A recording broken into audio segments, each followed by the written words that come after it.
that's the hardest part.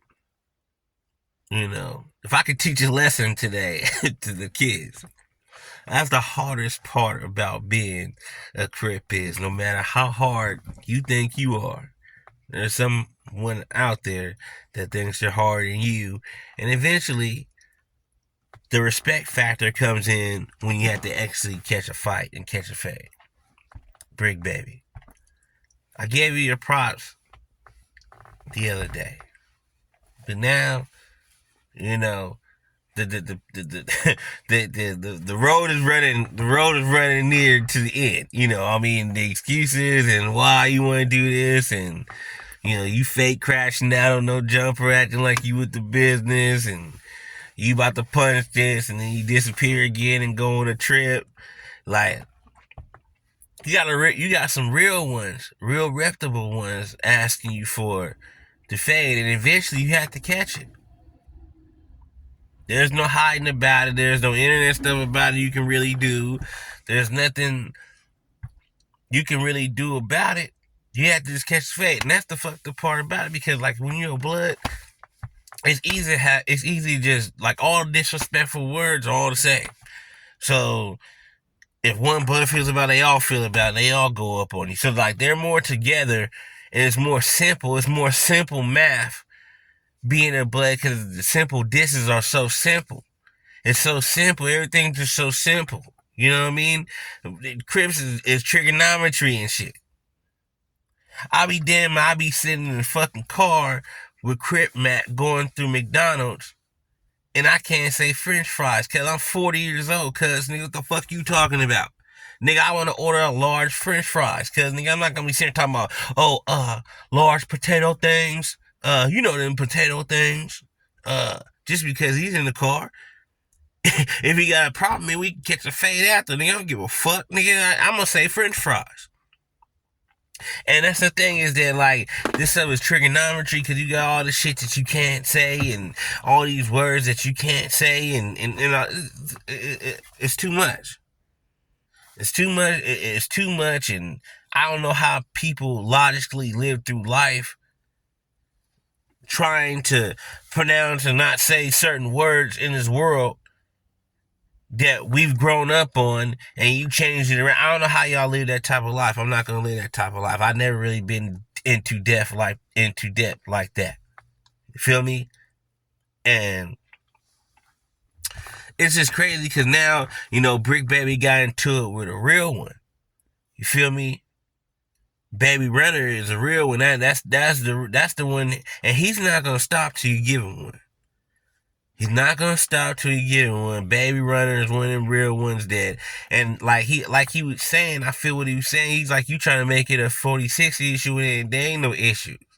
You feel me? So you're being disrespectful. I need that, and you can't turn that down because that's a real one. Like he knows one of my homies and stuff, and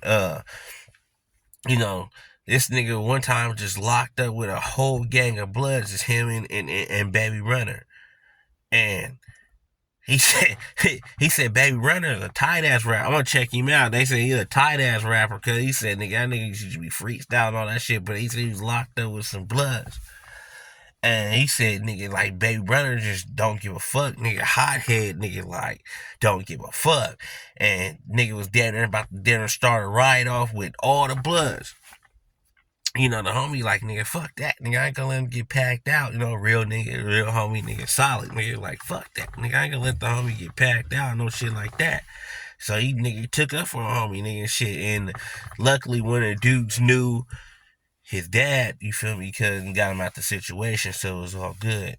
But, nigga, that nigga gonna need his.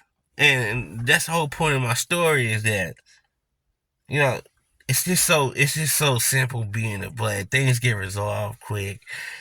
Fights are private. You don't have to worry about hearing about no fights. If someone get in a fight, you don't hear about it. They don't talk about it.